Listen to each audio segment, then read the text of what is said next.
Well, thank all of you who are here for joining us. I think it was a wonderful thing that Steve and Lynn decided to, given the circumstances we're in, have some of us talk about launch and what goes on there.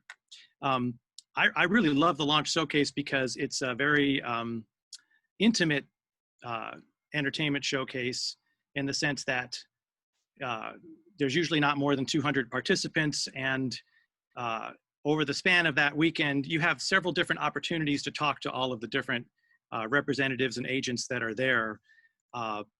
And so you really do get to meet people and get genuine advice and be able to like assess things. And in fact, for me personally, why I really love it is it really is a chance to kind of guide people and help them, because there is no rule book in the entertainment business, certainly not the music business. That's not to say that there aren't some rules, but there isn't like a set, if I do this and I do this, I'm going to succeed. It doesn't really work that way. So launch is a great opportunity though, because you've got to get in somehow to meet people that are actually in that industry, to have an opportunity for things to happen. So when I sit down and get to talk to all the people that are at launch, I don't anticipate that I'm going to work with all of the people at launch. I know that I'm not. And one of the really cool things that happened in the years that I've been there is that people that I've never worked with have come back later and thanked me for the advice that I gave them that helped them so much. It wasn't that I worked with them, it's that I kind of told them the truth, and that truth really helped them in their journey. And so I kind of go into launch now not thinking about who I'm going to work with or who I'm not. I go there because I love the people that run it. I love the other agents that are there and really, really helping people. So I assume that not everybody who's watching this or who will watch this is necessarily in music. So I'm going to start by taking a broad stroke and just talking about the whole audition process, you know, what to do and what not to do. And what I think you'll hear across the board from all the agents is that when you do the audition, it's a chance for you to show us who you are and what you are. And so there's the rule book for that, as far as I'm concerned, as far as music goes, is I want you to show me what it is you're most passionate about and what it is that you do well and what it is that you most want to do, or what it is you're already doing the most that you're most excited about, right? So I want you to show me your passion. Like a lot of young people are in launch. And I remember when I was young, I was in musical theater. I was writing my own songs. I was in a bunch of different kinds of bands. And I was actually so good at musical theater, I had a real hard time between musical theater and writing my own music and not knowing which direction to go. And I did a lot of different styles of music. And so my whole thing at that time, I might have said, well, I can do everything, which I hear lots of people at launch say. And that's great if you can do everything. But when you're sitting in my position, having been in the business now for more years than I want to reveal because it would say too much about, the more specific you are about that and the more you show me that, the better results you're going to have. Even though where you may end up in the industry may not be where you thought you were going to be originally, right?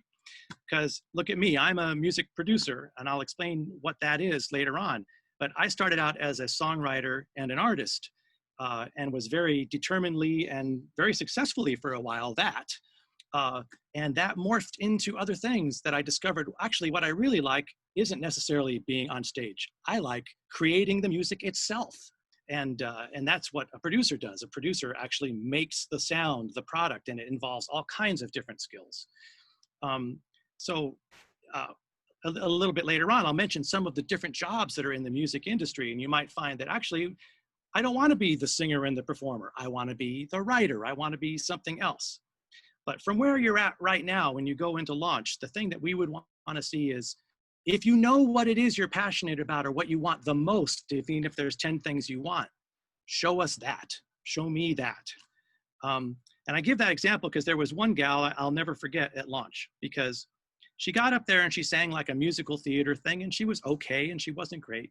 And then she came and at the meet and greet, sat down at my table and she showed me videos, and they were hip hop R&B videos, a little risque, but she had a huge following and the production was excellent. And this was like at the end of the event. And I'm like, why didn't you show me this? You know, why didn't you show me who you really are? Because we would have had different conversations up till now if I knew you were so advanced at this thing that you were already writing, you already had a following, you already had a sound, you already had a thing you were doing. So, and she thanked me for that afterwards and learned from it. But I'm telling you that, don't be that person. Be the one who shows me what you really are, who you really are right now, what you really want to do right from the get-go. There's also a question when it comes to the singers, I've noticed at launch when they're auditioning, about whether they should do something a cappella, which means without any instrumentation, or with instrumentation, which brings up a whole host of issues. And the answer to that is there's no right answer there, except that a cappella is a chance to either show me nothing or show me how magnificent your pitch really is, because I can tell if you really stay on pitch. Singing against the tracks gives me a chance to tell me more about the style of what it is you want to do. And right along with this goes, should I do a cover tune or should I do one of my own? A lot of people tell, well, do a cover tune that we recognize. But back to what I was saying earlier, if you're a writer and you're a songwriter and that's what you're really passionate about, for God's sake, show me a snippet of one of your songs and what style it is, because that's what you're really passionate about. So use whatever audition you're going to do to show exactly what you are to the best of your ability in a short period of time, because it will heavily influence the conversations that you have after that.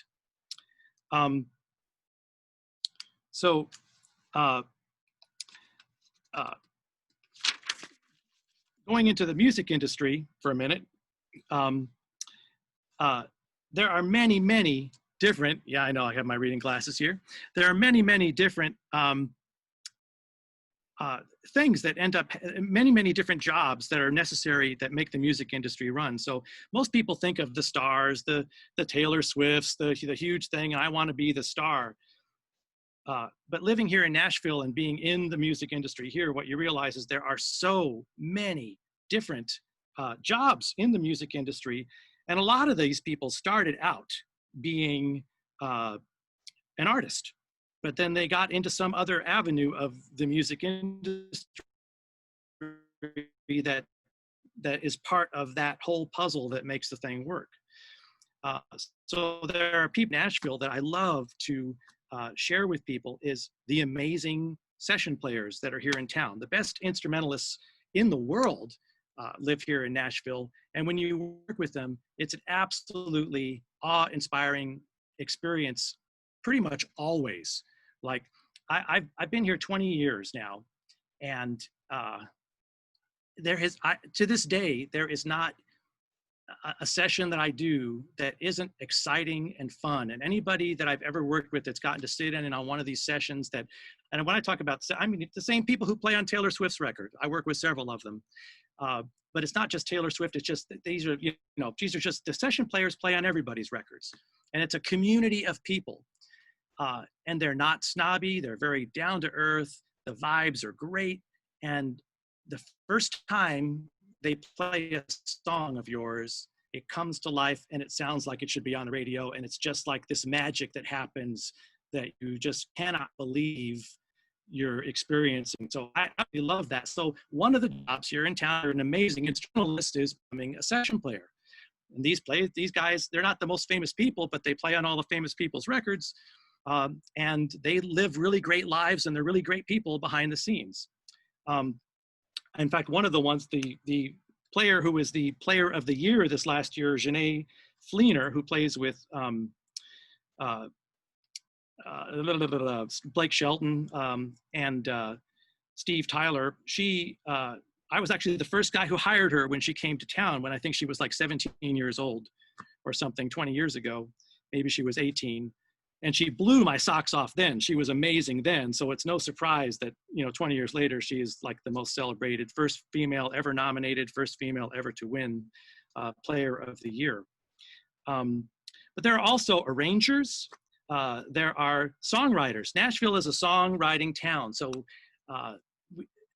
when people started not sharing music and not buying music, the songwriting really took a hit, because there used to be like 100,000 signed writers here, and there was a lot of money in that field. It really shrank down to about 10% of that. It's growing again now as the music industry is adjusting. But the songwriting craft here in Nashville is really is so high. And that's another thing that I love to share with people. I do a thing actually with one of the agents who's on, Jane Bolin. We have this little thing we created called the Nashville Experience. And we did it because when you bring people down and they get to write with a famous, great songwriter who really knows how to write songs, and then they get that song cut by great Nashville session players, it's magic. You don't know what that is until you actually get to do it. So anytime I have an opportunity to share that magic with people, the magic speaks for itself. You do it and you just go, wow, this is how it's done. And I love to give people the opportunity to come into that world and see what it is for themselves, because my talking about it will not do it justice.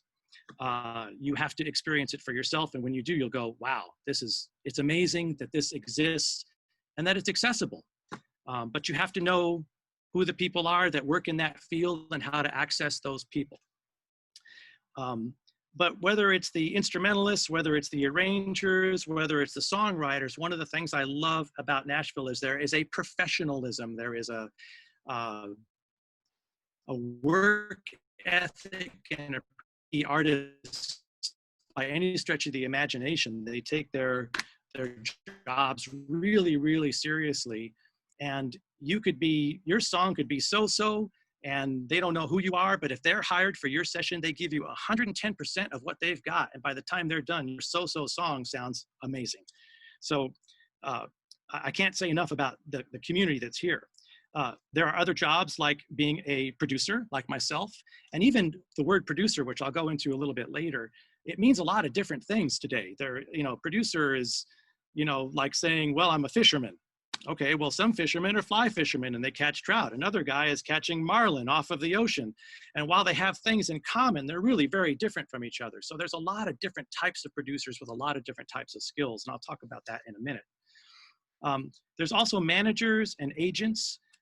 There's videographers. I have a friend of mine who all he did for the last 10 years was video every single Rascal Flatts show, traveled with them and videoed every single show.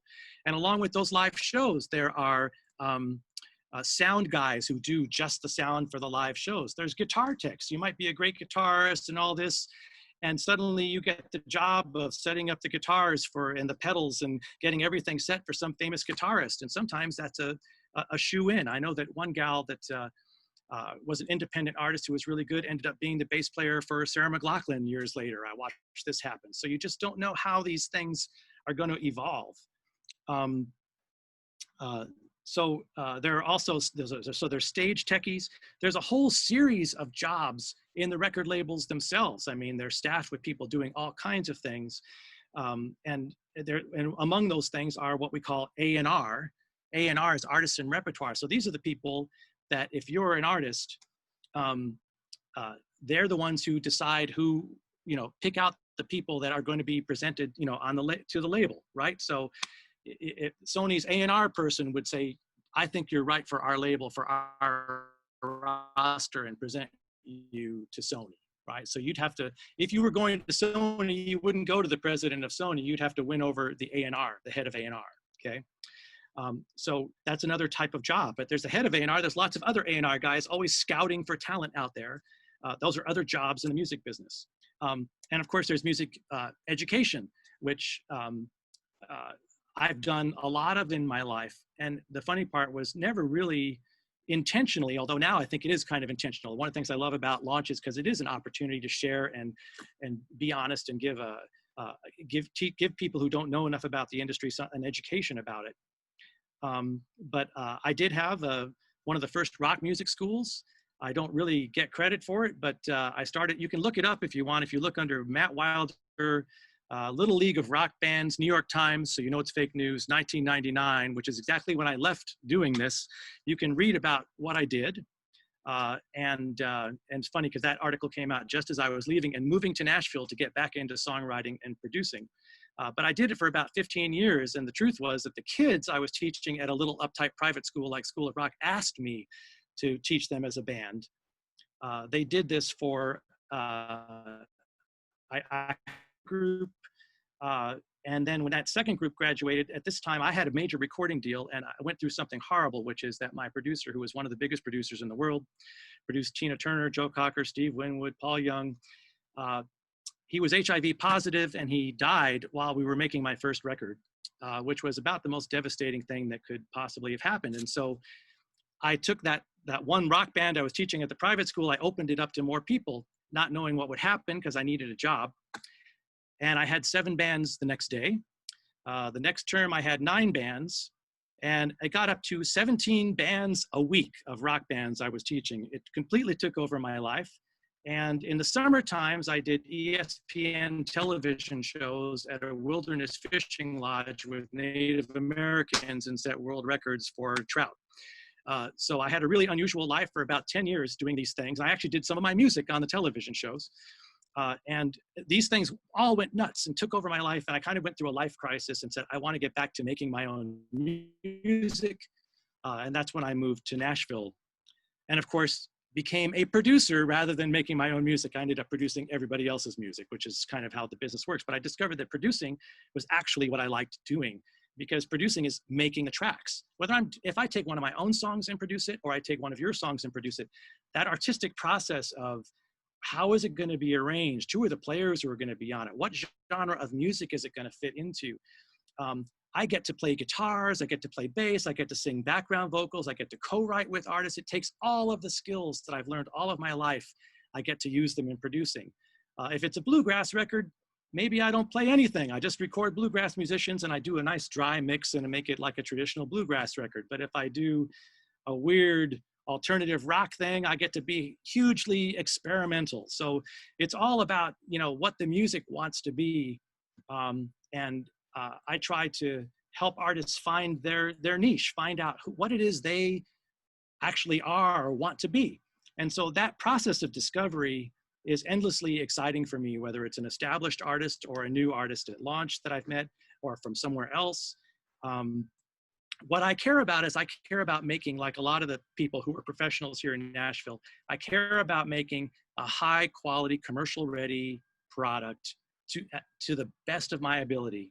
Whether you're a beginner or whether you're somebody who's really, really advanced that I've known for years, I just want to, like the session players here, I just want to do the best job I can, because that gives me a feeling of satisfaction, knowing that I've given every project that I work on, everything I've got to make it be the best it can possibly be, the best whatever it is. And as long as I've gotten on this tangent of producing,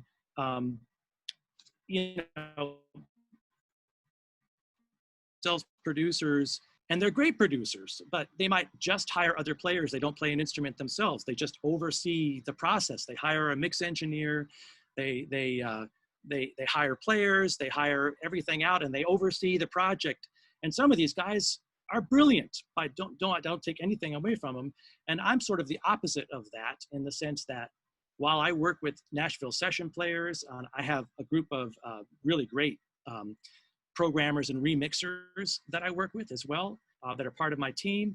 I actually play and sing and co-write and really get involved in the projects on an artistic level, because that's what I enjoy. And it's taken my whole life. I've been learning over and over again that what I really enjoy is not necessarily being in the spotlight, but creating the painting. I like being hired to do the painting. I love the process of being here in my studio by myself and getting lost in the music and just making it as really cool and engaging as I possibly can. That's what I love doing. And so I'm a very lucky man, because I get to do what I love doing. So when somebody says, one person says they're a producer, another person says a producer, it's interesting. You need to dig in more and find out kind of what that means for that particular person. And one producer is not necessarily the right producer for everybody. They're definitely not. So just recently, a group that I was involved with their record, it was actually another producer, and I was hired to work on it. And that record never came out because they got in a big fight with their producer. But producers, I'm not going to name a name because he's a great producer and a great guy, but he was a lousy producer for this band. And now they're trying to find a way to release that record that they did before they went with the great famous producer, with the guy they had a fight with who isn't well known, because it was a great record, right? Because there was just something that happened in that chemistry, right? So there's types of music where I'm not the right guy to do it. That being said, myself as a producer, I'm fairly versatile because I like a variety of music. I do a lot of remixing as well. And I'm very immersed in the technology. And so there's a wide variety of stuff I do. But if somebody comes to me and it's music that I'm not connecting with, I just choose not to do it because I know I'm not the right guy to do that particular thing. And that's just something you have to feel. Time to be able to see again for a second here, Steve. So, I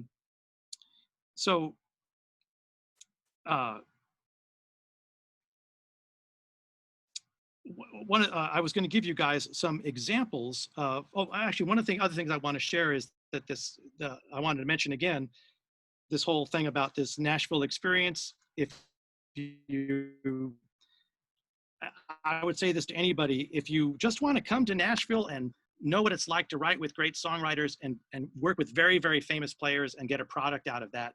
Jane Boland, who is tied in here, is somebody you could talk to about it. Whenever there's enough people to do it, I invite anybody to come do that. Anybody can do that just for the experience, because until I moved to Nashville, and I'm from New York and I was in LA for a while, but until I moved to Nashville and got to experience that for myself, I wouldn't have known what it was. And I think everybody who's really serious about music should get to experience what that's like and what this town is like.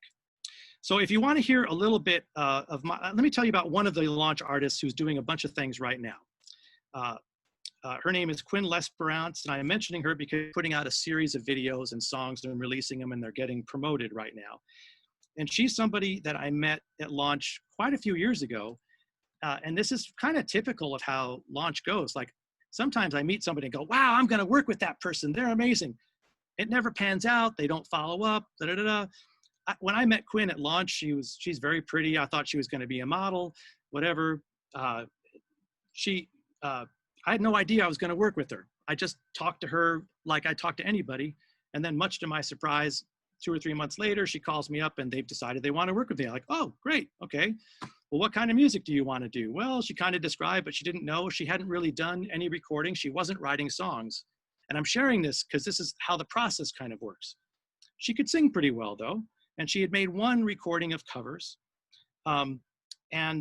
So because I'm surrounded by great songwriters, I gave her some songs that different writers here, professional writers who make their living writing, had written.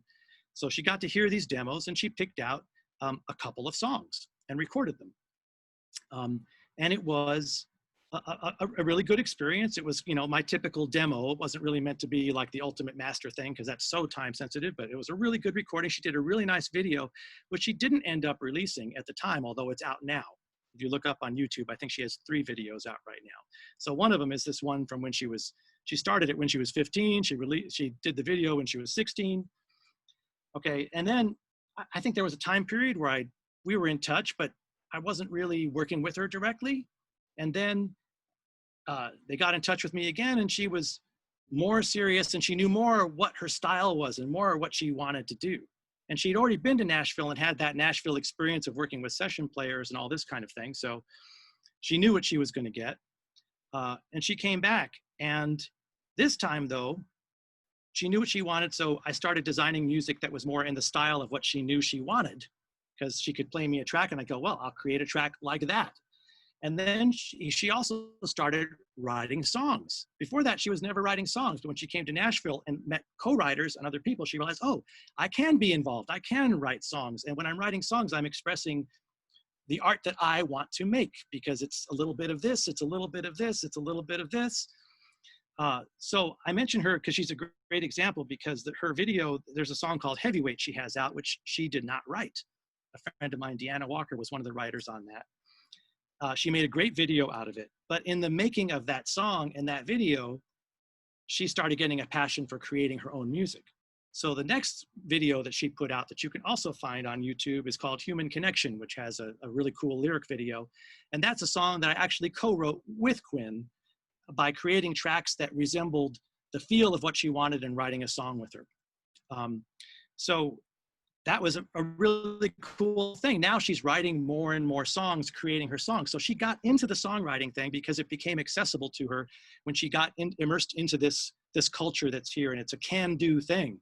Anybody can write songs, but when you write songs with great songwriters, you learn how to write good songs, well-crafted songs.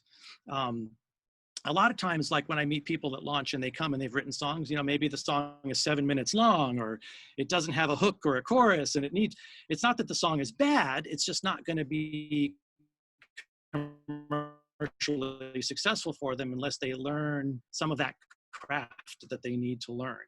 And so she's still releasing stuff. She's about to release another song. I think about every 6 or 8 weeks, she's going to be releasing songs all year with videos. But she's a great example of somebody that evolved and is still evolving. And that's really what Launch is about. So, you know, when she was 15, she didn't know what sound she wanted. Now she's, you know, 20, I think, or 19 or something like that. I should ask her. I can't believe I don't know her age, but it's years later. And she's really coming into her own, and that's still happening. She's still coming into her own, still defining her sound, but she's so much more involved in her own creative process. In fact, I was thinking of her when Steve and Lynn contacted me about this, because this last week, there was a song we had co-written called Dance in the Garden. This song is not out yet. And when we wrote it, it was written like a reggae sound. And then it wasn't quite right for her. We loved the song, but didn't like that feel. We arranged it completely differently. I put a drummer on it, and I did like a whole other approach. And then she ended up just last week saying, that's not working. It needs to make my brother dance, you know, so it needs to do, you know, something different. So I got rid of all of that, and I did yet another arrangement where I made a dance track underneath it, because you can feel songs that are like 65 BPM as either the halftime or the double time dance. So I made it sound like a dance track. Her brother was dancing. Now she loves it. So that same song, there was nothing wrong with the song, but it got arranged 3 different ways over a period of time as she discovered who she is and where she wanted to go and what she wanted it to be. So it's all a process, right? This is a process of discovery. And that's very much what Launch is, right? You may think that you want something, and the process of Launch and through trying some different things, you may go, well, I thought that's what I wanted, you know, but that's not what I wanted. This is what I wanted, right? And that's kind of what happened to me in my life. As a producer, I get to do all the things that I love, but I get to be a private person, which I also love. You know, I like to, my life is a nice life, and I don't need to be out there in the world. I like being the behind the scenes person that creates a beautiful craft and has a good family life and goes fishing and does his thing. And not to say that I work really, really hard at exactly what I love. Same thing with the session players and the songwriters. Like if you see the songwriters, you wouldn't know them if you saw them on the street. You know, if you met Brett James, you wouldn't know that's one of the most famous songwriters in the world. So actually, I'll segue. I'll tell you a little about Brett James, because he's an interesting character, just to give you an example of how crazy the music industry is. So keep your expectations in check. Brett James has written some of the biggest hits, most hits. He's made millions of dollars. He came to Nashville in the heyday of the 90s. He was given a huge contract, because this was during the Garth Brooks things, and it was before illegal downloading, and people were buying CDs. And so if you were talented, you could get a 6-figure income writing songs if you were really good. So he did just that. He wrote all these songs. He was making, you know, 6 figures a year writing songs. But he didn't get any cuts. He was amassing all these songs, writing hundreds of songs, no cuts. And finally, they kept renewing his contract. Finally, he was down to not making very much money. Maybe they were only going to offer him 30 grand a year to keep writing songs, because nothing had been cut. And he said, forget this. I'm going back to medical school. So he goes back to medical school. He starts studying to be a doctor again. And he gets his first cut. Okay? Well, once he got that first cut, all those songs he had been amassing for 10 years or so started getting cut. He had like 20 cuts in like 6 months or something ridiculous like that. And suddenly he became the it thing. And all those songs he'd been working on were the it songs. And everybody was cutting Brett James songs, and he made gazillions of dollars after he quit and then had to come back, right? Welcome to the music business. Okay, that's kind of what it's like. It can be that crazy. It's not like if I do this and this, I'm going to succeed. Now, one thing that's really true right now in the music business is, and it wasn't this way when I was an artist, is you have to do a lot of work yourself, promoting yourself, or get someone else to help promote you, because in this day and age, the record labels want to know that you've already got what they call traction, meaning that you are already making waves and people are responding to your music. So you've got to do your social media work. You know, back when I was an artist, there wasn't social media like the internet. This didn't exist. So it was done differently, and there were gatekeepers and things that operated that whole thing. But now, you know, if you don't have a certain amount of stuff going on, they're pretty much not going to look at you. I'm not saying there's never an exception to that rule, because there's always an exception to every rule. But when I say that, it's true 95% of the time. So if you're going to go with the odds, you just realize that you've got to do something to build your own audience, to get your own sound. So again, coming back to what it means to be a music producer, the producer is helping you define the sound that you are going to put out. Who are you? Is it, and whether you're successful and you need to put out more music of that sound, or whether you're just trying to figure out what your sound is, you know, the producer is going to help you do that. So if you want to make hip hop music, you should probably find a good hip hop producer, right? If you want to make country music, you might want to find somebody who's good at doing that, right? If I'm going to mention like 3 different things that are out right now that you could look at. One of them is looking at Quinn's stuff, which is kind of like an LA pop style kind of thing that she's doing. Another one, this is a girl who's not from Launch. She's actually a woman now who I've known for a long time. Just to give you an idea of how different projects can sound from each other, is a gal named Clarissa Purcell is her name. And she has a few videos out there, homemade videos. They don't get a lot of views yet. The album is still in progress. She actually hasn't officially released anything, but there's a song she's put out called God of All that has a video. I invite you to listen to any of hers, because she is ambient. It's almost like Enya, Lorena McKinnon, Sarah McLachlan, with a Celtic flavor and Christian themes, of all things. It sounds like movie soundtracks, okay, is what you'll hear. But it's very much not like Quinn's music. Another gal that's doing R&B music, she's just starting to release her record. I don't think she's got a video yet, so you'd probably have to find it on Spotify or something, is a gal named Kaylee Grustis, and she has a song called Dream Love, spelled L-U-V at the end, as the first one that she's released, and it's complete R&B track. And these are 3 projects that were going on simultaneously in my studio just before COVID-19 hit. They're still going on. I actually was working on about 60 songs from the last launch till now, of different styles of music, but they're all styles that I could relate to, even though they're very different from each other. I understood how that music was made, and I could help people make it. If somebody came to me and wanted to do like a really heavy metal, angry kind of thing, I'm known for positive message music. Not that heavy metal can't be positive, but it's probably not my thing. I would probably try to steer them to somebody who produces that music well. One of the old engineers I used to work with, who has a studio in Cleveland, does a lot of hard rocking stuff, and that I do hard rocking stuff, but I don't do heavy metal kind of feeling stuff. I would probably steer you to somebody like that. And again, coming back to what it means to be a producer, I'm so busy making music most of the time, I'm not the promotional guy. And that's not to say that I don't connect you to other people.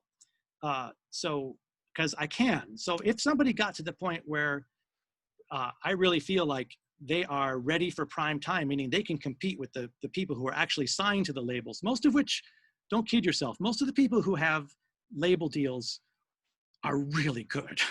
I mean, they're really good at something. If they get to the point where they feel like, yeah, I feel like they really can compete there, and they've got a social media following going to an adequate enough level, then I absolutely will take them, you know, to a place and try to make something really, really major happen. but you have to get to that point, and that doesn't happen overnight. So that's why I pointed out Quinn, not because she's the most, advanced person I'm working with, because she's on that journey of getting better. Whether it happens for her or not, it's amazing how far she's come in a period of time and how much she's evolving. And this is really what it's about. You're on a journey in any field that you're going into in entertainment. You're on a journey, you're evolving, and hopefully you're getting better, and you're learning a skill set, and you're creating an identity that's marketable, that people are going to relate to, and they're going to say, wow, that person's really amazing at X, Y, or Z, right? So I haven't told you my own personal history because it is so strange, as you could hear, from just running an Arctic fishing lodge with Native Americans to, having a major recording deal. My brother he's now kind of semi-retired, but he was the conductor of Jersey Boys on Broadway. And my mother was the lead soprano at Radio City Music Hall in the 1950s and sang in the Robert Shaw Chorale. And so I was raised actually in the backstage of, I used to go backstage at Radio City Music Hall when I was a kid. And I was around professional theater people and musicians my whole life. And my sister-in-law still thinks the biggest mistake I ever made was that I went into writing my own music instead of doing theater. But although I don't feel that way about it, but because my brother's been in musical theater on Broadway all these years, I've gotten to watch that process also. It's the same thing. There's no surefire thing that happens there, but sometimes, you're in the right place at the right time. So when I got my major deal with a very famous producer and a big record deal, that all started because I went to and I wasn't even supposed to go to it. I missed a bus to go to somebody's wedding, and there was an ASCAP workshop that I could go to instead. So I went to the ASCAP workshop. My producer was the moderator of the workshop, and during the halftime of that break of that workshop, which had hundreds of people there, and my music wasn't part of it, I had just recorded my own record by myself, playing all the instrumentation in a home studio. And I went up and says, when he spoke, and this is interesting, right? I connected with everything that he was saying. I was like, wow, I'm on the same wavelength as this guy. So in the between there, I came up and I shook his hand, just wanted to say, I love everything you had to say, blah, blah, blah. He asked me for a tape, and there was a pile of tapes in front of him, and I handed him a tape. It was cassettes back then. This was 1990. Yeah, long time ago. So I handed him a cassette, and he said, is there information on how to reach you? It was on there. And he was the moderator. He had just finished. He had just produced Tina Turner's Symphony. So I went home thinking nothing would happen because there was a pile of 500 tapes. I went home the next morning. I got a telephone call. This is Matt. Is Matt Wilder there? I said, this is Matt. He says, this is Dan Hartman. And I spit out my coffee because this doesn't happen. He said, I just want to tell you, I loved your music. It was, real. And it turned out I had a friend who worked at a health food store who catered a dinner at his house, and he was playing my tape all night at a party for all of the people that were there. And then to take it even to show you how absurd the music business is, and this is why I like Launch, because all of you have access to everybody there like me.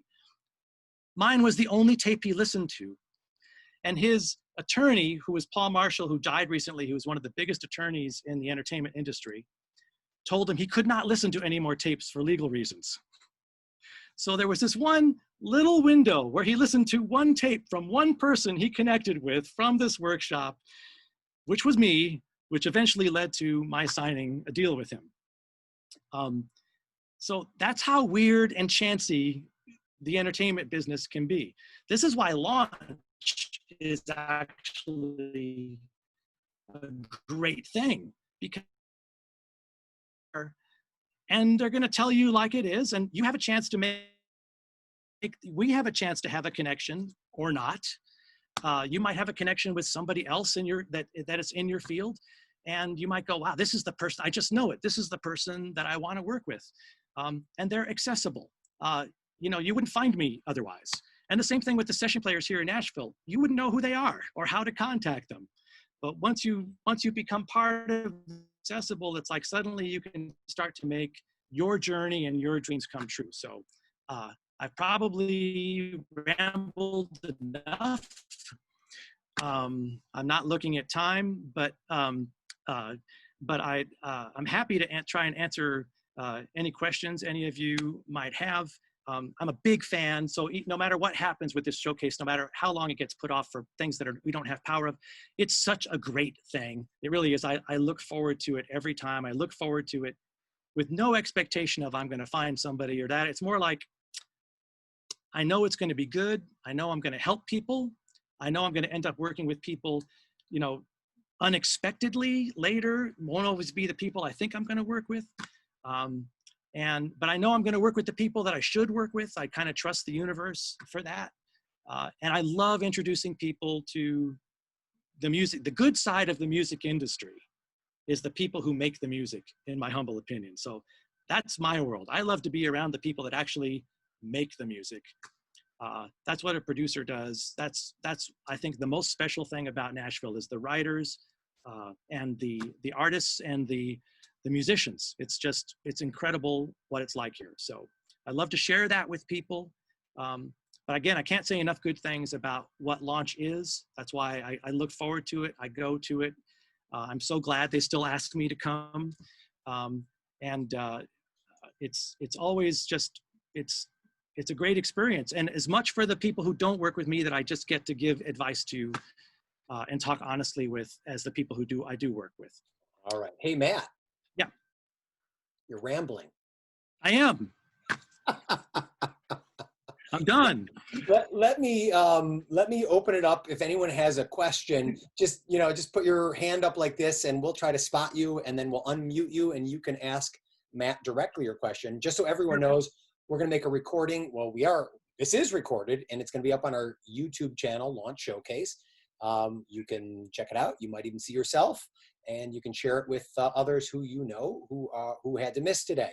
So let's go. Any questions? You raise your hand and we're going to hit you. Oh, Lauren. All right, Lauren. I can only see like 5 people, but. Okay, well, we're going to unmute Lauren. Go ahead, Lauren. First, thank you so much for your time, Matt. It means a lot that you're sharing your knowledge with us about the music industry. So thank you. You're welcome, Lauren. And my question is, I have a lot of old stuff I did years ago, and I'm starting to make new stuff now. Should I take the old stuff down and start clean?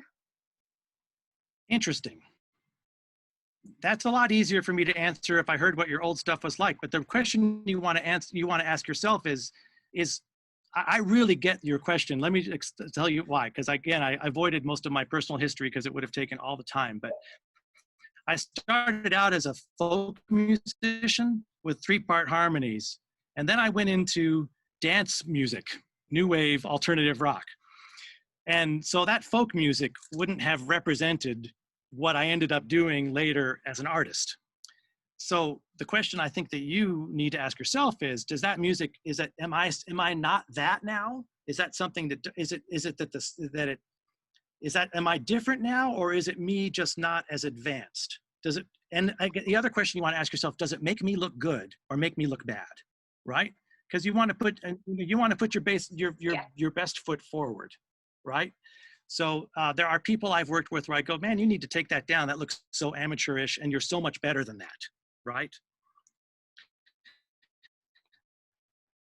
So I think that's the answer. You only think. On the other hand, like when I gave the example of Quinn, she's not so proud of her thing of the first demo she did that she made a video, because and you can see she's like, just turned 16. She's a little girl, but it's really good for 16 and it still makes her look good. You can see that that's how old she was, right? And you have to take that into consideration. So, I hope that's helpful. If I get to see you at Launch, I'd love to look at what you're doing and I would tell you immediately. I go, oh, that's great. Or don't worry about that. Or take that down. You're so much better than that, right? You'll have to answer that for yourself in the meantime. Okay. Any other questions? Just raise your hand up. I see a guitar in back of Blendon's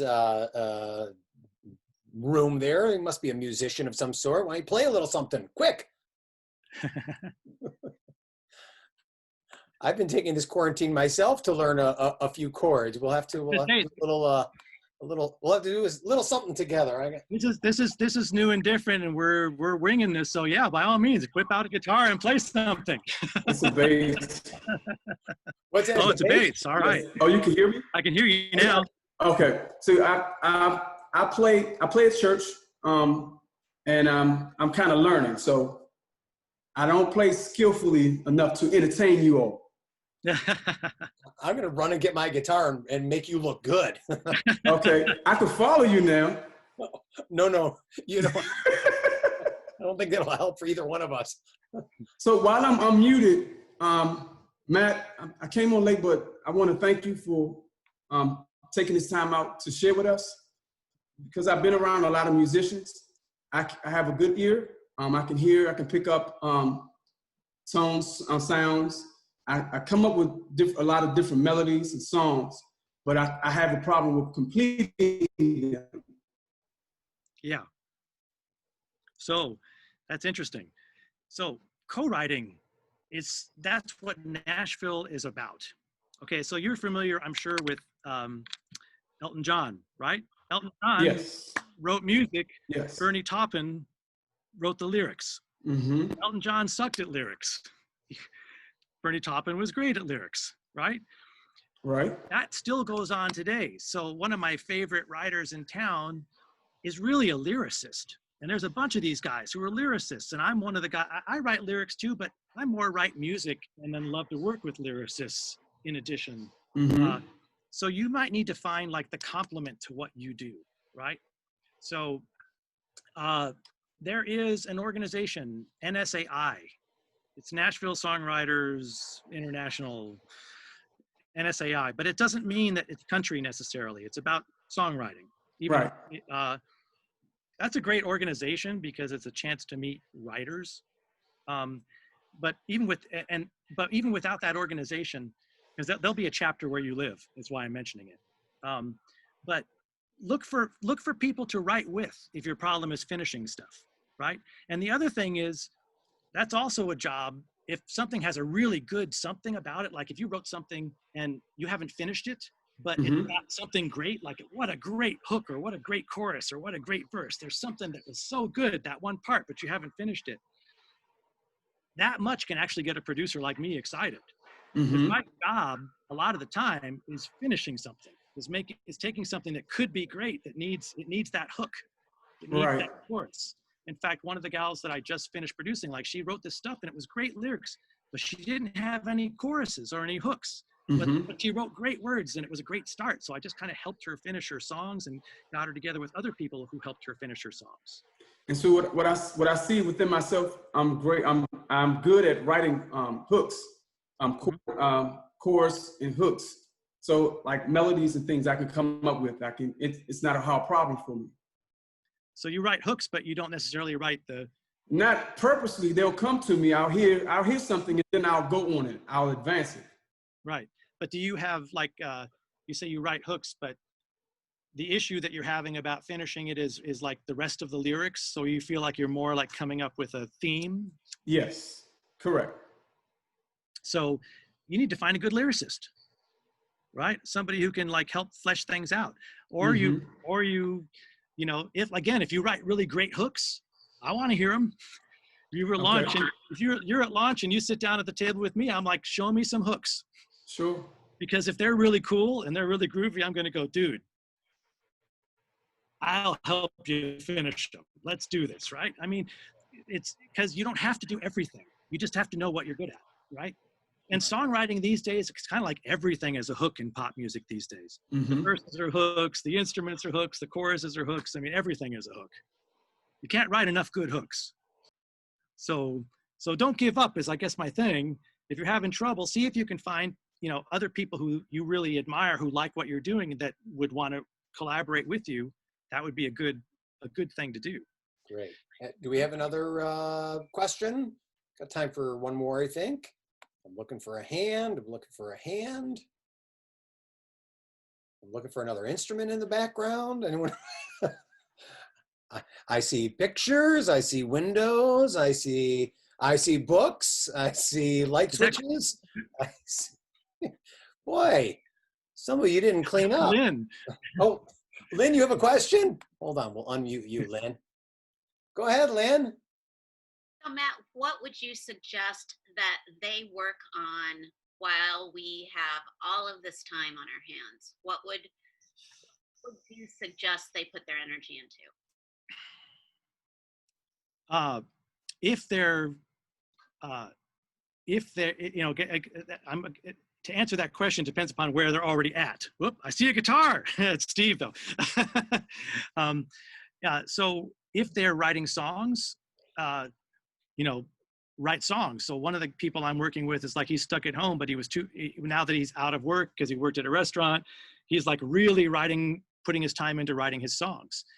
If you've already got some stuff out on the internet, learning, you know, to build your social media base, right? Because you're stuck at home. It's like, that's part of the game these days. So if you've got stuff out there trying to build your social media. So again, it depends on where they're at, right, with their craft. But I wish I had time. I have a 5-year-old, as I was telling Steve earlier, so I have very little time. But if I had time, I would just be like full on immersed in creating right now, because there's so much emotion right now with what's going on in the world that there's a lot of feelings to be expressed about that. I feel like this is a great creative time if you don't have a 5-year-old and have the time. Thank you. Thank you, Matt. You're very welcome. Well, I hope I didn't ramble too much. You know, I was telling Steve I had my broken hot water heater and a bunch of things going on right before I got like a on. country song. You know, even just, yeah, it is. Everything is a country song, Steve. Everything. I'm going to play the background to your country song. Here we go. Look at the... Hey, that was clean. That was clean, Steve. Good. That was really good. Hey, all right. You can sit at my lunch. I got to work on it. All right. So, hey, the winner for the coolest room this time goes to Benita with the LED lights. You got a room like my daughter's. Yes, very cool. We're gonna. I could see all this. I only see 5. But you all have been a great audience today, Matt. Thank you so much for taking time to share insight into the industry, and we look forward to seeing you, of course, at Launch Showcase in Chicago.